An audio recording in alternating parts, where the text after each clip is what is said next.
네, 안녕하십니까. 지난주에도 국제정치 문제가 참 많이 복잡했습니다. 특히 윤석열 대통령이 4월 19일 날 로이터 통신하고 인터뷰를 했는데 그 인터뷰 기사에 대해서 중국과 러시아가 맹렬한 비난을 하고 있고 또 우리나라 이 야당 사람들이 상당히 비판을 하고 있습니다. 그래서 오늘은 그 주제에 대해서 말씀을 드리겠는데 이 강의 제목을 Eurasian Dictatorships, 유라시아의 독재 국가들과 자유진영의 대결에서 한국은 자유진영의 편에 서야 한다라는 이런 좀 긴 제목으로 말씀을 드리겠습니다. 지금 21세기 세계 정치의 구도가 이제 상당히 뚜렷하게 나타나고 있는 시점이라고 보이겠습니다.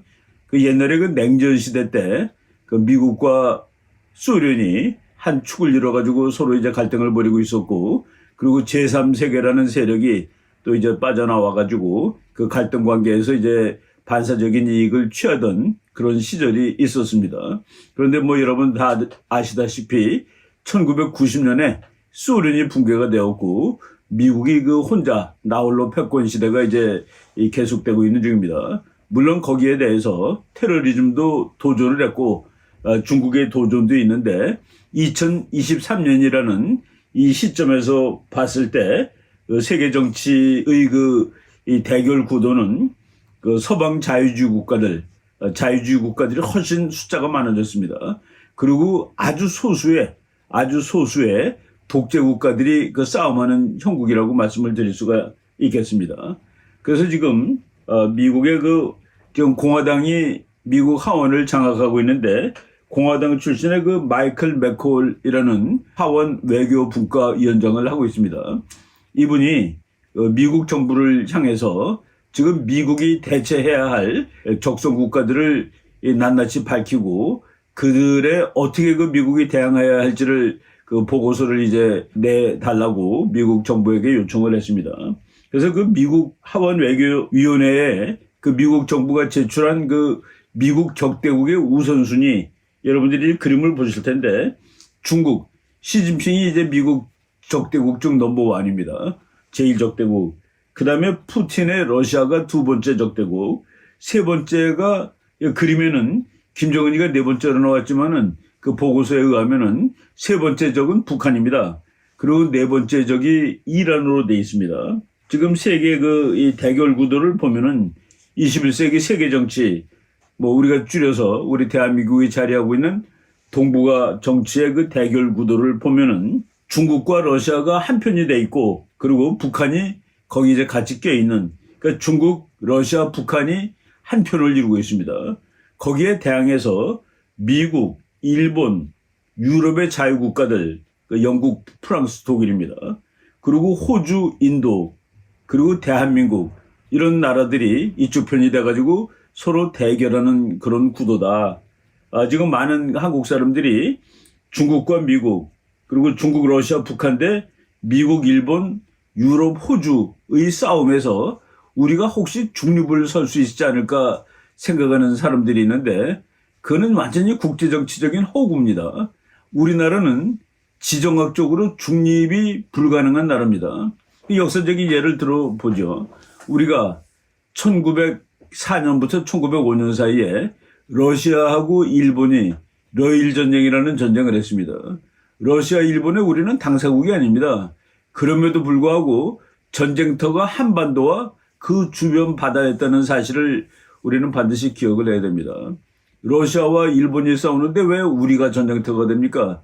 바로 그 사실은 우리나라는 러시아와 중국, 대륙 세력과 해양 세력의 다툼에서 결코 중립을 설 수 없는 그런 입장이라는 말씀을 드리는 것이죠. 그리고 그보다 이제 몇 년 전에 1895년에 청일전쟁이라는 전쟁이 있었습니다. 청일전쟁의 전쟁터는 어디입니까? 그것도 한반도였습니다. 한반도와 한반도 주역의 주변의 바다들. 그래서 한국이 이런 세계적인 대규모 갈등에서 중립을 설 수 있다라고 생각하는 사람들은 그런 국제정치적인 허구에 노력하는 사람이라고 말씀을 드릴 수가 있습니다. 그래서 중국, 러시아, 북한이 한편이 되고, 미국, 일본, 유럽, 호주, 인도가 한편이 됐을 때 대한민국은 반드시 서방 진영의 한편으로 들어가지 않으면 안 된다라는 말씀을 드리겠습니다. 제가 이제 최근에 강의할 때 그 자주 보여주는 다이어그램인데 러시아, 중국, 북한이 한편이 됐습니다. 그리고 미국, 한국, 일본이 한편이 돼야 되는데 그동안에 한국과 일본이 참 심각한 갈등 관계에 놓여 있었기 때문에 한국과 미국은 같은 편, 그리고 일본과 미국도 같은 편이었지만은 이 한국과 일본이 다른 편이었기 때문에 문재인 정부는 거의 적대국이었죠. 그래서 미국, 한국, 일본의 삼각동맹이 구성이 되지 못했습니다. 미국은 어떻게 해서라도 한국과 일본을 연결시키려고 노력을 했었는데 연결이 되지 않고 있다가 이번에 그 윤석열 정부가 수립된 이후에 한국과 일본의 관계가 다시 정상 관계가 됨으로써 사실상의 미국, 한국, 일본 삼각동맹이 이제 안정적으로 형성되었다라고 말할 수 있습니다. 저는 이것을 그 21세기 국제정치사에 대단히 중요한 사건이라고 봅니다. 그 많은 그 야당 사람들이 정말 밑도 끝도 없이 대통령이 나라를 일본에 팔아먹었다고 그래도 뭘 팔아먹었습니까? 지금 한국하고 일본하고 미국이 이제 세 나라가 단합됨으로써 이제 21세기의 대결 구도에서 자유준영이 이긴다는 것은 이제 100% 확실하게 된 상황입니다. 한국과 일본이 갈등을 벌이고 있을 때 러시아, 중국, 북한을 한 팀으로 하고 미국, 한국, 일본이 서로 제대로 연합되지 않은 한 팀일 때 누가 이길지 잘 모르는 상황이었는데 한국과 일본이 이제 안보상으로 연계됨으로써 이제 확실하게 유라시아의 그 독재 국가들과의 싸움에서 자유진영의 승리가 이제 보장되었다고까지 말할 수 있는 이런 상황이 됐기 때문에 윤석열 대통령의 일본 방문은 일본과의 그 외교 관계를 사실상 정상화시킨 거나 마찬가지죠. 그리고 최근에 보니까 한국 군함, 일본 군함, 미국 군함이 동해바다에서 그 연합훈련을 하고 있는 그런 모습을 봤습니다. 많은 사람들이 한국이 참 어떻게 일본 같은 나라랑 훈련을 하느냐 그랬는데 그 그림을 보시면 여러분들 다 아시겠습니다만은 한국의 군함은 일본의 군함이나 미국의 군함보다 못하지 않습니다. 당당하게 어깨를 겨누면서 훈련을 하고 있다는 그런 생각을, 그런 모습을 우리들이 다 그 인식하고 그럼으로써 이제 자유진영이 승리할 수 있게 되었다라는 사실에 우리가 마음에 자부심을 가져도 된다는 그런 말씀을 드리고 싶습니다. 예, 우리가 그 4월 19일 날 윤석열 대통령이 로이터 통신에서 로이터 유명한 통신사죠. 거기서 그 인터뷰를 했는데 저는 그 인터뷰 내용을 쭉 보면서 정말 그 몇십 년 만에 대한민국 대통령 중에서 국제정치의 현실을 정확히 인식하고 거짓말하지 않은, 거짓말이 없는 그런 그 애매모호한 인터뷰가 아니고 상당히 분명한 인터뷰였다라고 이제 말씀드리고 싶습니다. 그동안에 우리나라와 중국 사이 그리고 우리나라 러시아 사이에 국제정치학적인 거짓말들이 횡행했습니다. 예로서 이거는 이명박 대통령 때예요. 우리나라가 중국과 한국이 전략적 협력 동반자다 이런 얘기들 했었습니다. 예, 전략적 협력 동반자. 우리나라의 대전략의 목표는 뭡니까? 우리나라는 통일을 이룩하고 그리고 지금보다 더 잘 살고 그 안전한 나라가 되는 것이죠. 그것이 우리의 대전략 목표인데 그것을 가장 격렬하게 만드는 나라가 중국입니다. 중국은 무슨 일이 있어도 한반도 통일을 반대해요. 북한이 통일하는 것도 반대하고 대한민국이 통일하는 것도 반대합니다. 중국이 찬성하는 조건은 하나 있죠. 중국의 속국으로 되는 통일. 그것 하나만은 중국이 찬성할 겁니다. 그런데 우리가 정말 꿈에도 그리는 우리나라의 대전략을 가장 격렬하게 반대하는 나라가 우리의 전략적 협력 동반자다. 그런 거짓이 그동안 오랫동안 횡행하고 있었습니다. 중국은 한국전쟁 때 한국이 하마터면 통일될 뻔했습니다. 압록강까지 유엔군이 갔죠. 그때 중국은 무려 130만 대군을 보내서 피해도 되게 많았습니다. 중공군이 40만 명 전사했고 40만 명이 부상당했을 정도로 그래서 한국전쟁에서 가장 큰 인명 피해를 낸 그 군대가 중국이고 가장 많은 희생을 낸 나라가 중국이었습니다. 그렇게 함으로써 한국 통일을 막은 나라입니다. 그런데 그런 나라와 전략적 협력 동반자다 이런 거 말도 안 되는 얘기들을 했죠. 지금 그 중국뿐만 아니라 러시아도 한국의 행동에 대해서 상당히 그 아주 기분 나쁜 투로 언급을 하는데 저는 그 우크라이나 전쟁에서 저는 우리나라 언론들이 압도적으로 우크라이나 편을 들지만은 저는 그런 입장을 취하지는 않았습니다. 왜냐하면 러시아도 우리나라한테 중요한 나라라고 생각했기 때문에 그렇습니다. 그런데 이 러시아가 한 행동은 이거는 21세기 국제정치의 그 관점에서 봤을 때 이거는 용납하기 어려운 겁니다. 현상 변경을 힘으로 하겠다. 무력으로 현상 변경을 하겠다.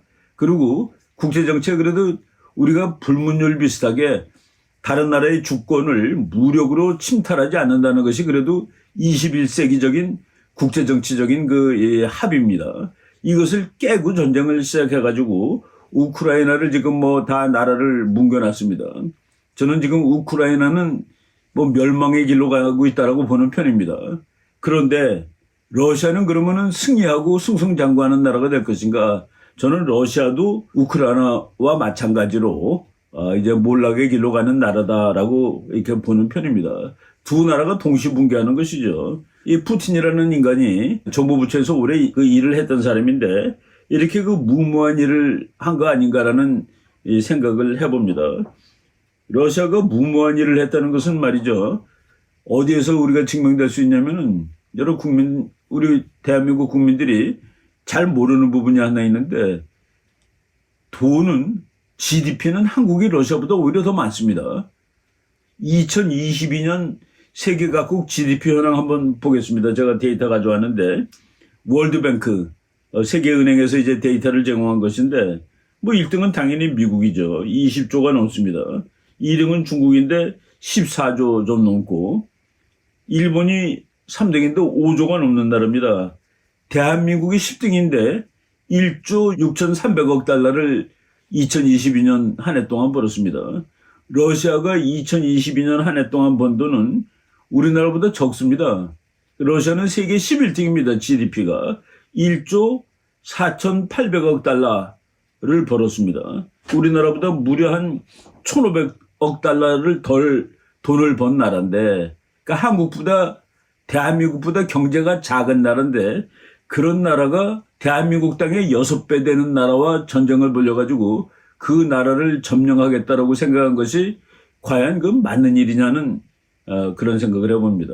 그 러시아의 경제력은 대규모 전쟁을 치를 만한 수준이 아니다. 지금 대한민국이 우크라이나를 다 점령하는 전쟁을 가서 치를 수 있겠습니까? 지금 러시아가 그런 일을 하고 있다라고 보시면 되는 겁니다. 그 유럽 다른 나라들이 사람은 보내지 않고 무기만 보냈는데도 지금 러시아가 쩔쩔매고 지금 자기가 원하는 그 전쟁 결과를 얻어내지 못하고 있다는 이런 사실을 보면은 러시아가 전쟁을 일으킨 것은 확실히 그 잘못된 계산이었다라고 이제 볼 수가 있습니다. 윤석열 대통령이 4월 19일 그 로이터 통신에서 한 말을 제가 몇 가지 제가 최근에 자유일보에 썼던 거 실론에 썼던 거를 잠깐 읽어드리겠습니다. 그 로이터 통신과의 인터뷰에서 대만 해협의 긴장 상황에 대해 이런 긴장은 무력으로 현상을 바꾸려는 시도 때문에 벌어진 일이다. 얼마나 정확하게 언급한 겁니까? 시진핑이 중국이 언제라도 대만을 통일하기 위해서는 무력이라도 사용할 수 있다. 그리고 대만이라는 작은 민주주의 국가 앞에서 정말 매일 그냥 비행기를 수십 대씩 띄우고 그리고 군함들이 수십 척씩 나와가지고 무력 행사를 하고 있습니다. 그래서 이 동네에 위기가 왔다 그러는데 그것이 틀린 말입니까? 우리는 국제사회와 함께 힘에 의한 현상 변경에 결연히 반대한다. 이 말이 왜 문제가 생깁니까? 이 세계 모든 민주주의 국가가 하는 말입니다. 무력에 의한 현상 변경을 우리는 원치 않는다. 만약 타협에 의해서 대만 사람들이 우리 중국 하겠다 그러면 모르죠. 우크라이나 사람들이 우리 러시아 하겠다. 러시아로 가고 싶다. 그렇게 한다면 모르는데 무력에 의한 힘에 의한 현상 변경에 결연히 반대한다라고 말했는데 내가 이제 이 상황을 윤 대통령의 이 같은 언급은 이승만 박정희 대통령 이후 역대 한국 대통령 중에서는 중국에 대해 국제정책적으로 가장 현실적이고 정확한 인식을 하고 있으며 가장 정확한 현실인식에서 나온 말이라고 보는 겁니다. 동시에 주권 국가의 대통령으로서 당당하게 대한민국의 입장을 표현한 것이라고 칭송받을 수 있다라고 썼습니다. 많은 우리 역대 대통령들이 심지어는 보수 대통령들마저도 중국한테 아양 떨고 잘 보이면은 그러면 한반도 문제가 잘 해결될 것이라고 생각했는데 그거 아닙니다. 그거 아니라는 것을 제가 이제 쓴 것을 읽어드리겠습니다. 어차피 중국은 대한민국의 대전략 목표인 통일한국 건설에 결연히 반대하는 나라다. 미리 말씀드렸죠. 즉 중국은 우리가 국가 대전략을 성취하기 위해 반드시 극복해야만 하는 나라다. 중국과 한국이 전략적 협력 동반자라는 국제정치적인 허구에서 과감히 탈피하자. 우리가 아무리 중국하고 뭐 잘해도 중국은 우리가 원하는 것을 절대로 해주지 않습니다. 중국은 단합된 한미일 자유진영의 삼각동맹을 상대할 능력이 없고 중국에 대해서 너무 겁먹지 말자는 그 얘기입니다. 경제는 폭망 직전에 있는 나라다. 중국을 지투라며 과장하는 나라는 한국밖에 없었다는 쑥스러운 평가에서 빨리 벗어나자라고 제가 신문에 기고한 것을 지금 말씀드렸습니다. 박근혜 대통령이 말이죠. 2016년에 남중국해 분쟁 평화적 창의적으로 해결돼야 한다. 전 뭐 아무런 의미가 없는 말입니다. 평화적 창의적으로 해결해요. 문재인 대만 해협이 평화와 안정 유지가 중요하다. 이건 또 무슨 소리입니까? 윤석열 대통령은 이런 긴장이 일어나는 것은 무력으로 현상을 바꾸려는 중국 때문에 중국의 시도 때문에 벌어진 것이다.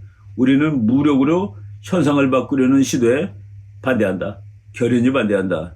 예, 이거 국제정책적으로 정말 간만에 올바른 그런 표현이 나왔다라고 저는 생각을 하고 있습니다. 예, 그리고 이제 러시아에 대해서 우크라이나에 대해서 조건부입니다. 조건부. 지금 우리가 뭐 간접적으로 미국한테 포탄을 50만 발 팔았는데 그 포탄이 어디로 가겠습니까? 근데 우리가 직접 우크라이나에 보내진 않았지만은 뭐 그동안 우크라이나를 간접적으로 지원을 한 것으로 돼 있습니다. 그런데 이번에 그 로이터 통신과의 인터뷰에서 민간인에 대한 대규모 공격이라든지 국제사회에서 도저히 묵고할 수 없는 대량 학살, 전쟁법을 중대하게 위반하는 사안이 발생할 때 인도적 지원이나 재정 지원에만 머물러서 이것만을 고집할 수는 없다. 즉 군사적 지원을 할 수 있다라는 언급을 했는데 여기에 대해서도 뭐 러시아가 이제 분노하고 있고 중국은 우리가 한 말에 대해서 윤석열 대통령이 한 말에 대해서 불장난을 하면 타 죽는다라는 그런 비외교적인 언어로 이제 우리를 비난하고 있습니다. 예. 그래서 뭐 우리 지금 이거 이제 로이터 통신의 그 기사를 제가 이제 캡처한 겁니다. South Korea summons Chinese ambassador over reactions to Yoon's Taiwan remarks. 윤 대통령의 대만에 관한 언급에 대해서 이제 중국이 아주 격렬하게 거의 상스럽게 표현을 했습니다. 너네들 그러다 까불다 불에 타 죽어. 그래서 중국 대사를 불러다가 거기에 대해서 항의하였다. 이제 그리고 나오고 그다음에 그 앞기사죠. China lodges complaint over South Korean President's erroneous Taiwan remarks. 중국은 한국 대통령의 잘못된 대만 언급에 대해서 비난, 불만을 표시했다. 급여 신한급여 클럽 해볼까요? 직장인도 되기 많아지니까 소득의 이득을 키워 즐거워지는 신한급여 클럽. 뭐 이런 소리인데, 예, 우리가 뭐 에러를 범한 거 하나도 없습니다. 모든 자유세계 국가들이 하는 말을 그대로 했어요. 지금 대만 해협에서 위기가 온 것은 중국이 힘에 의해서 현상 변경하려 하기 때문이다. 우리는 그것을 반대한다. 그런데 이제 우리나라 그 우크라이나 문제라든가 또는 대만 문제 때문에 뭐 러시아 또는 중국으로부터 비난을 받는데 참 우리 국민들은 보수적인 국민들은 대통령이 군사적 지원을 하는 것이 잘 됐다라고 하는데 진보, 뭐 진보가 대한민국에 무슨 진보가 있는지 모르겠습니다. 북한을 따라가는 사람은 그건 꼴보수보다도 더 못한 거예요. 그런데 언어가 그렇게 쓰이니까 그냥 그 표현을 빌리자면은 그 사람들은 압도적으로 군사적 지원은 안 된다. 군사는 안 된다. 이 사람들은 말로 평화가 될 수 있다는 그런 환상 속에 사는 사람들이라고 볼 수 있겠습니다. 여러분 그 중국은 말이죠. 별로 걱정할 거 없다고 생각하는데 제가 이건 뭐 제 방송에서도 한번 했습니다. China is a declining power. 중국은 지금 내리막길에 있는 나라입니다. 내리막길에 있어요. 그러니까 이제 절대적인 수치가 내리막길이 아니라 매년 경제성을 조금씩 해요. 그렇지만 미국이라는 나라와 힘의 그 절대치를 비교할 때 미국을 100이라고 놨을 때 지금 중국이 계속 커가지고 어느 날 100대 100이 되는 것이 아니라 지금 마지막 최고에 올라왔고 앞으로는 미국과의 힘의 격차가 더 벌어진다는 그런 의미에서 내리막길에 있는 나라라고 얘기를 한 것이죠.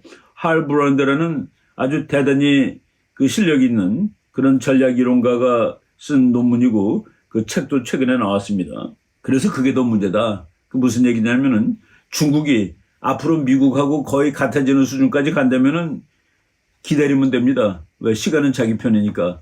그런데 지금 미국이 여기 있고 중국이 여기 있는데 앞으로 더 갖지 못하고 내려가는 상황이에요. 그러면 여기서 해야 할 일을 해야 됩니다.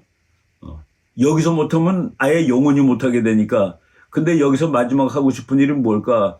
지금이라도 대만을 점령해야 되지 않겠나라고 중국의 지도자들이 초조한 마음을 가질지 모르기 때문에 왜 앞으로 상대적인 힘이 미국에 더 육박하게 되면은 좀 시간을 기다려도 되는데 그게 아니다 하는 그런 문제죠. 그래서 중국은 몰락 중에 있기 때문에 그게 문제다라는 그런 아주 이 탁월한 분석이 나왔습니다.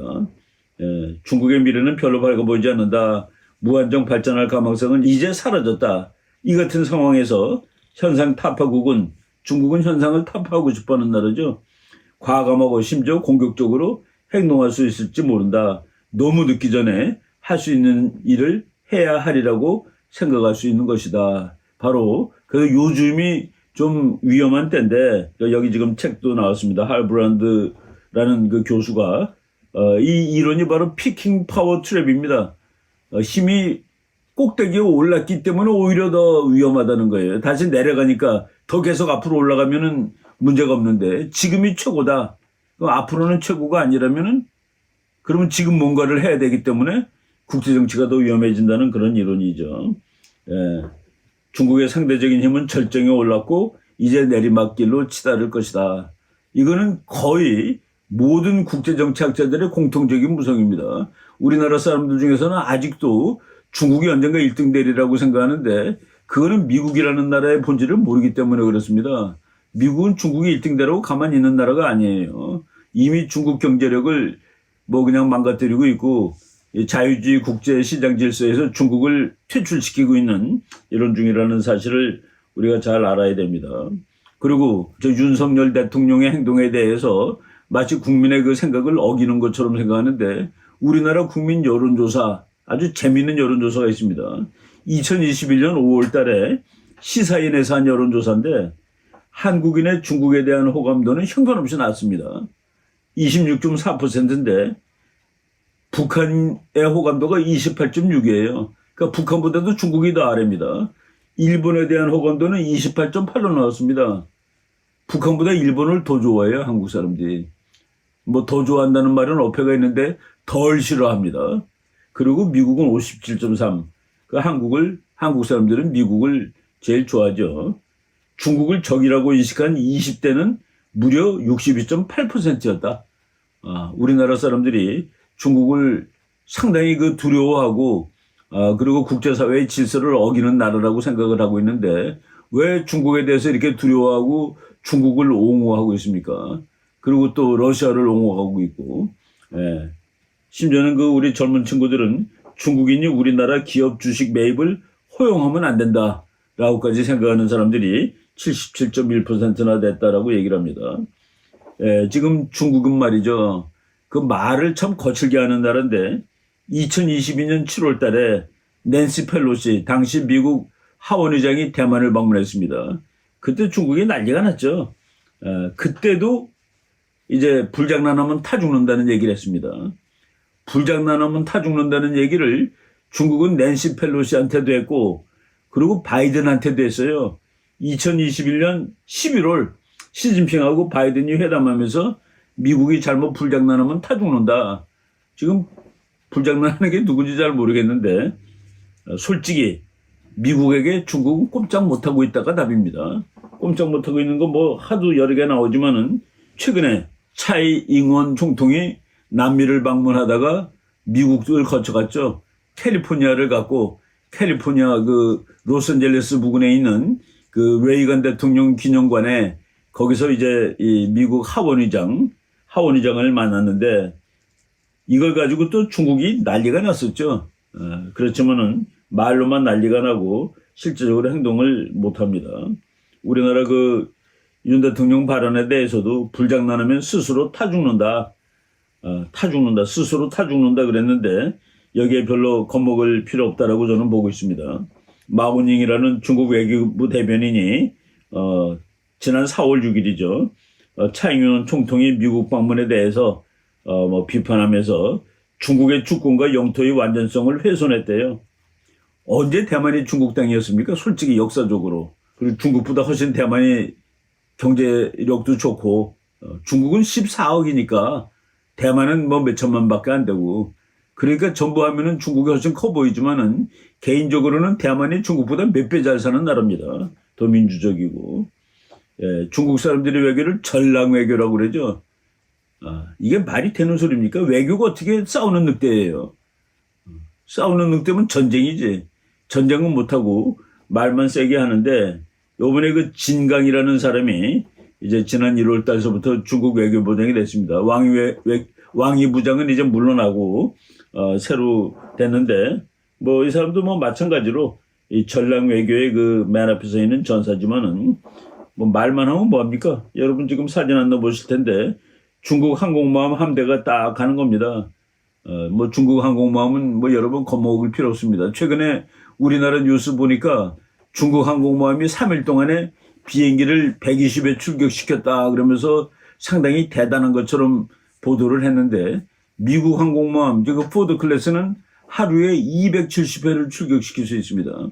그러니까 3일 출격시키면은 얼마입니까? 810회 정도 출격이 되죠. 120하고 810이 상대가 됩니까? 그리고 비행기 기종이 상대가 되겠습니까?